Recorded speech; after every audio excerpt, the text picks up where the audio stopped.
दर्शक महानुभाव नमस्कार, म केबी गुरुङ।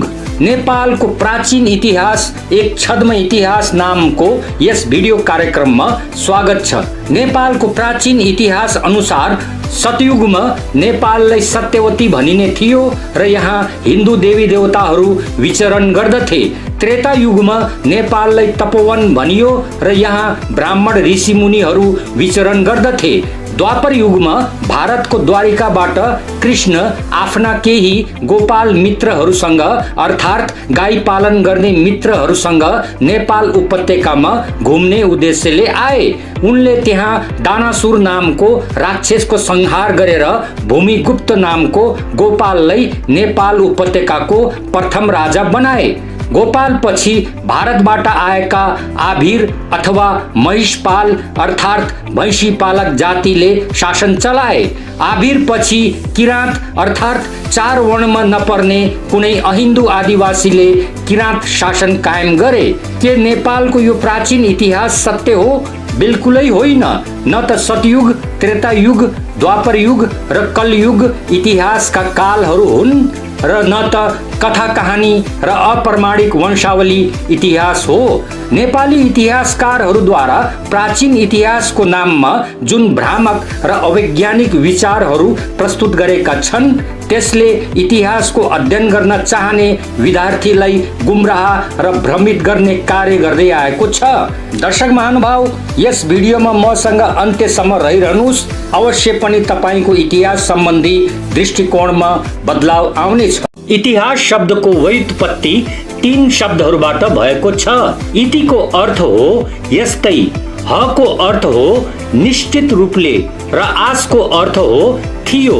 यी तीन शब्दहरू मिलेर बनेको इतिहासको अर्थ हो निश्चित रूपले यस्तै भएको थियो। इतिहासलाई अंग्रेजीमा हिस्ट्री भनिन्छ।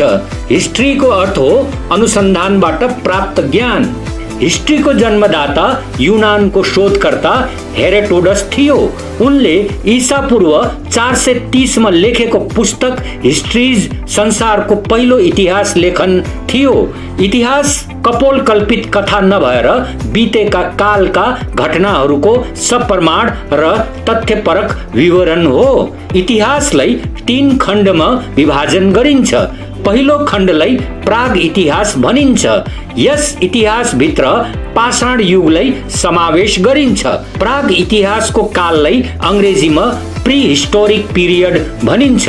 प्राग इतिहास जान्नका लागि आदिमानवका नरकंकाल, औजार र गुफाका भित्ति चित्र जस्ता पुरातात्विक प्रमाणहरू हुन्छन्, तर लेखन कलाको प्रमाण हुन्न। दोस्रो खण्डलाई आग्ध इतिहास भनिन्छ। आग्ध इतिहासको काललाई अंग्रेजीमा प्रोटो हिस्टोरिक पिरियड भनिन्छ। आग्ध इतिहासको तात्पर्य प्राग इतिहास र इतिहासको बीचको इतिहास हो। यस इतिहास भित्र ताम्र युग, काँस्य युग र लोह युगलाई समावेश गरिन्छ। आग्ध इतिहास जान्नका लागि प्राचीन गाउँ अथवा नगर सभ्यताका पुराअवशेष प्रमाणहरू हुन्छन्, तर लिखित साक्ष्य हुन्नन्, अथवा लिखित साक्ष्य उपलब्ध हुन्छ तर त्यसबाट दस्तावेजी इतिहासको ज्ञान प्राप्त गर्न सकिन्न। भनाइको तात्पर्य रेकर्डेड हिस्ट्रीको ज्ञान प्राप्त गर्न सकिन्न।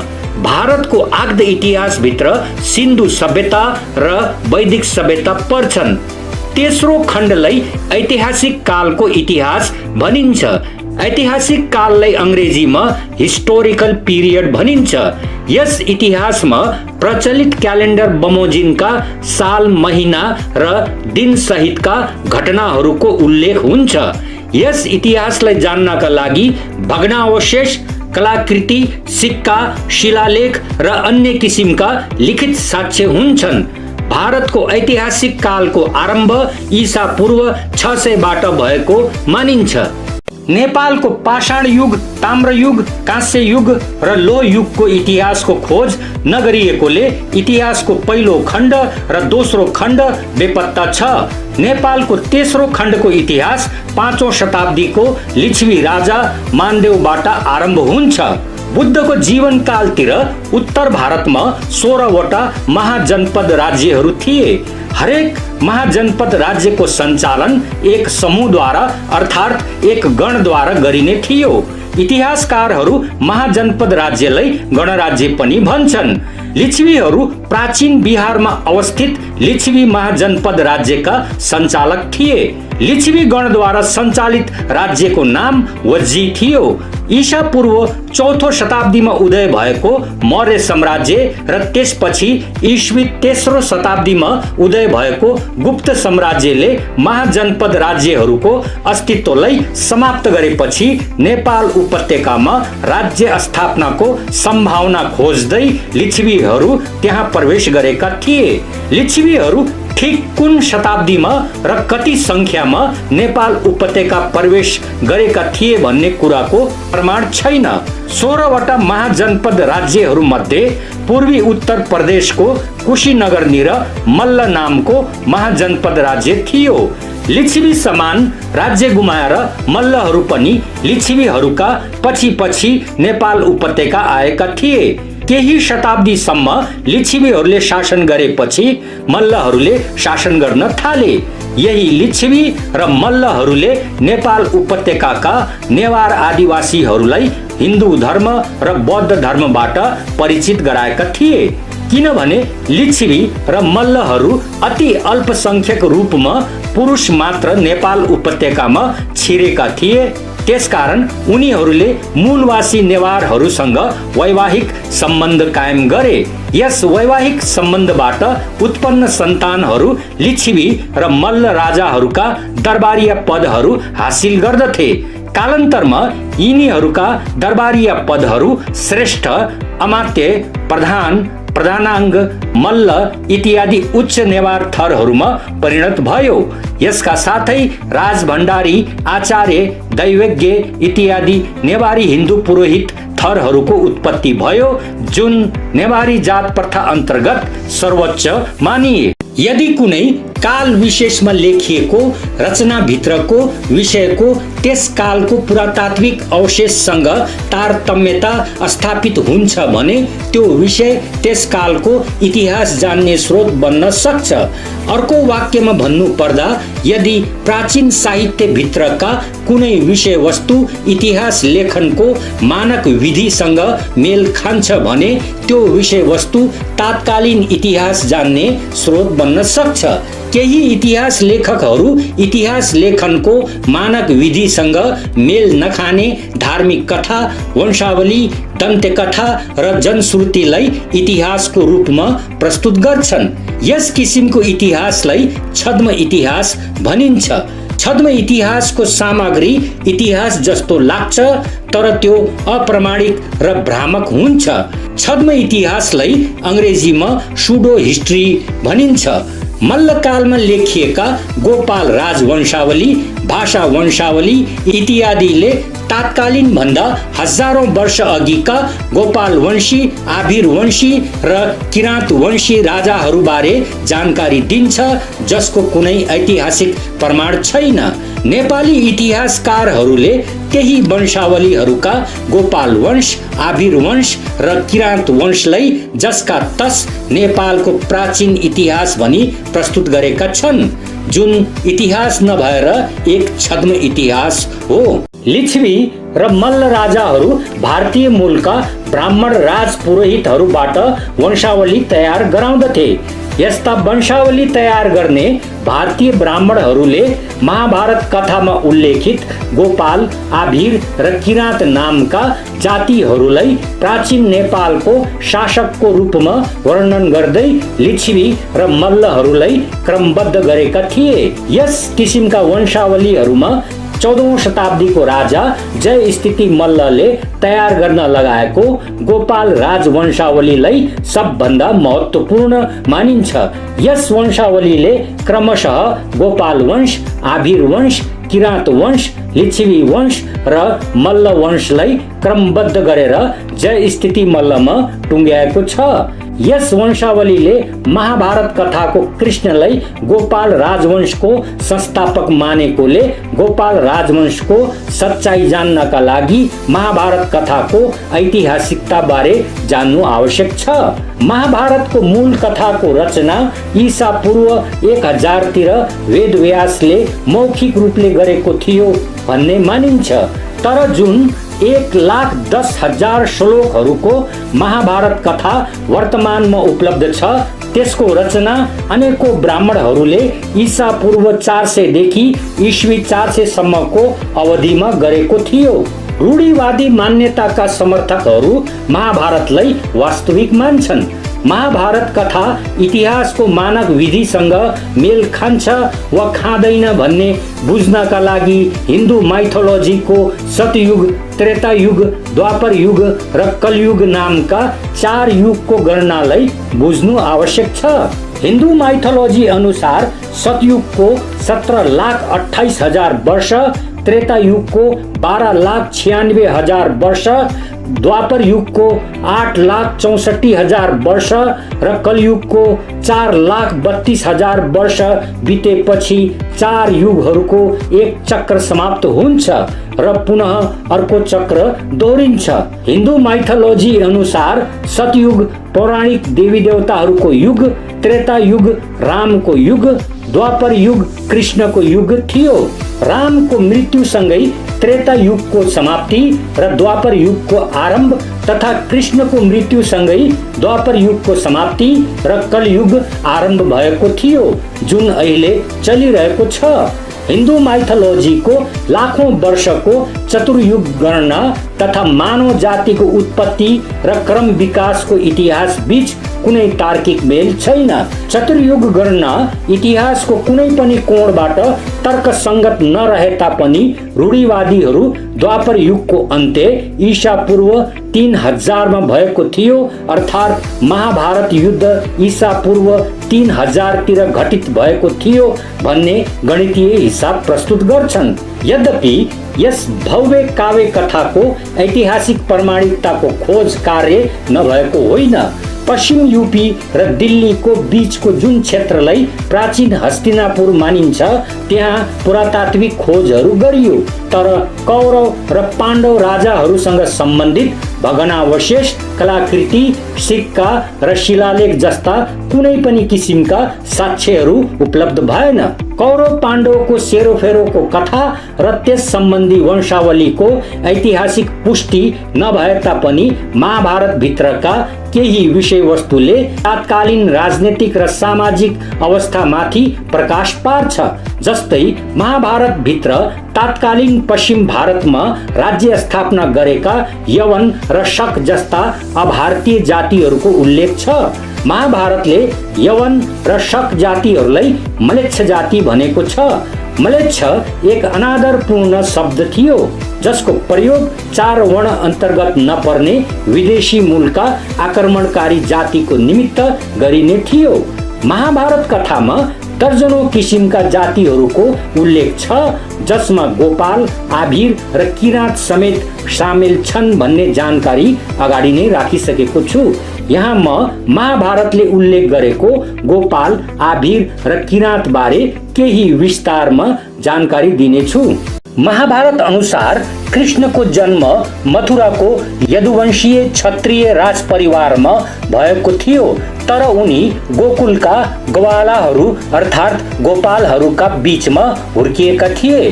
व्याख्याकर्ताहरू अनुसार वर्तमानमा यादव भनिने जाति महाभारतमा उल्लेखित गोपाल अथवा ग्वाला हुन्।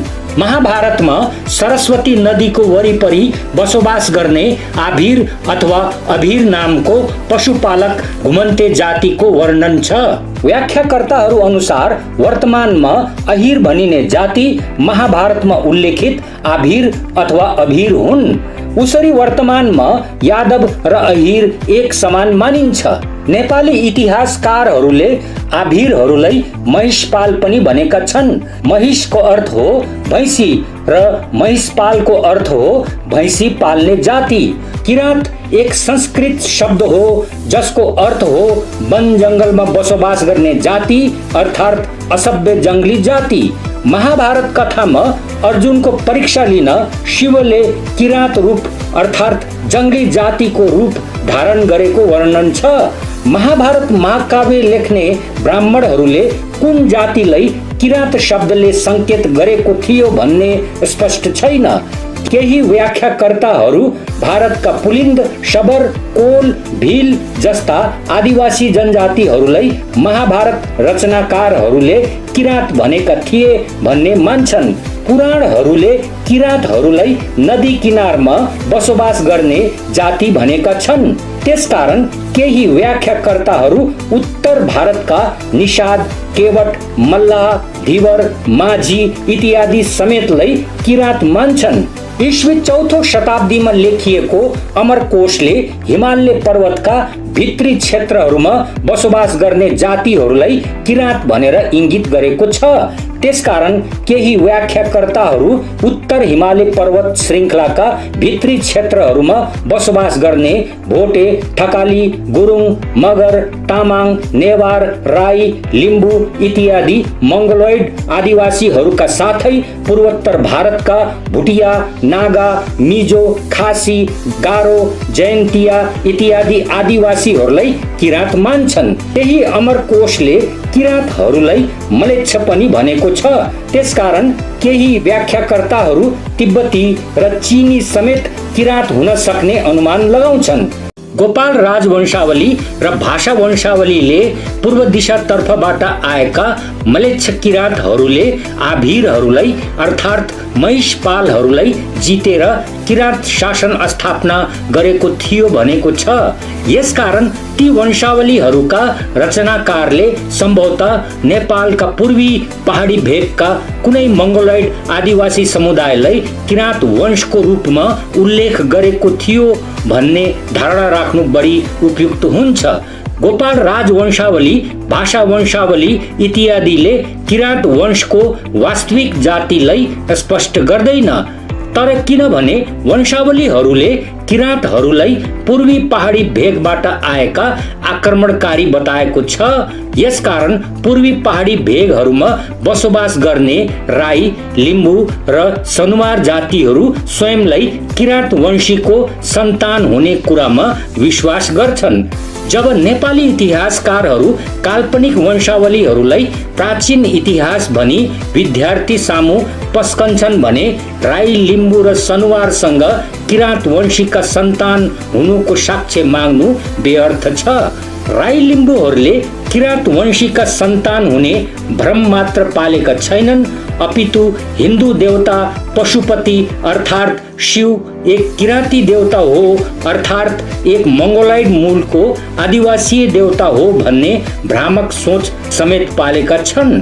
एक छिनलाई मानौ राई लिम्बूहरूका पूर्वज नै महाभारत र नेपाली वंशावलीहरूमा उल्लेखित किरात हुन्, तब के पशुपति अर्थात् शिव किरातहरूको उत्पत्ति हो अर्थात् पशुपति मूल रूपले किराती देवता हो भन्ने प्रश्न तेर्सिन्छ। उत्तर हो होइन। आउनुस् पशुपति अर्थात् शिवजीको उत्पत्तिको वास्तविकता जानौं। ईसा पूर्व 6औं शताब्दी भन्दा अघि अर्थात् बुद्धको जन्म हुनुभन्दा अघि उत्तर भारतमा आजको जस्तो देवी देवता मान्ने हिन्दू धर्म प्रचलनमा थिएन। त्यसबेला उत्तर भारतमा एकेश्वरवादी वैदिक प्रकृति पूजा प्रचलित थियो। दक्षिणी द्रविडहरू वैदिक प्रकृति पूजा भन्दा एकदमै फरक खालको बहुदेववादी धर्म मान्दथे। ईसा पूर्व 6औं शताब्दी पछि उत्तर भारतीय आर्यहरू र दक्षिण द्रविडहरू बीच सामाजिक सम्पर्क बढ्न थाल्यो।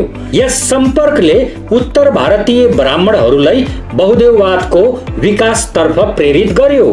बहुदेववादी धर्मको विकासको क्रममा ब्राह्मणहरूले सर्वप्रथम प्रजापति ब्रह्मा नामको रचनाकर्ता देवता र त्यसपछि विष्णु नामको विकासकर्ता देवताको उत्पत्ति गर्यो र अन्त्यमा ईसा पूर्व 200 तिर शिव नामको विनाशकर्ता देवताको उत्पत्ति गरेर त्रिदेवहरूको एक समूह तयार गर्यो। शिवको उत्पत्ति आर्यहरूको प्राकृतिक देव रुद्र र द्रविडहरूको देवता मुरुगनको मिश्रणबाट भएको थियो।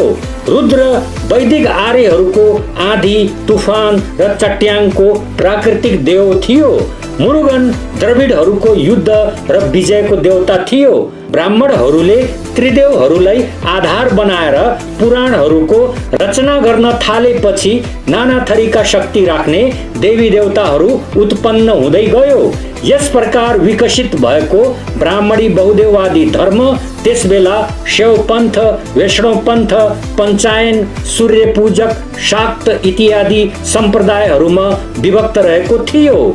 दक्षिण भारतको सातवाहन राज्यकालमा ब्राह्मणहरूले दक्षिण भारततर्फ बसाइसराई गर्न थालेपछि ब्राह्मणी बहुदेववादी धर्मलाई दक्षिणी शासकहरूले अपनाउन थाले। परिणाम स्वरूप दक्षिण भारतमा ब्राह्मणी बहुदेववादी धर्म तीव्र गतिले लोकप्रिय हुँदै गयो। यसका साथै दक्षिण भारतमा वर्ण प्रथाले आफ्नो जरोलाई फैलायो। यसर्थ शिव अर्थात् पशुपति अर्थात् किरातेश्वर महाभारत र पुराणहरूमा उल्लेखित किरात नामको जातिले उत्पन्न गरेको देवता नभएर महाभारत र पुराणहरूको रचना गर्ने ब्राह्मणहरूले उत्पन्न गरेको देवता हो।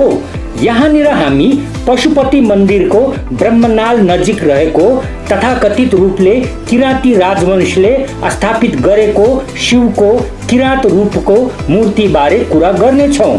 यस मूर्तिलाई शिवको विरूपाक्ष भनिएको छ।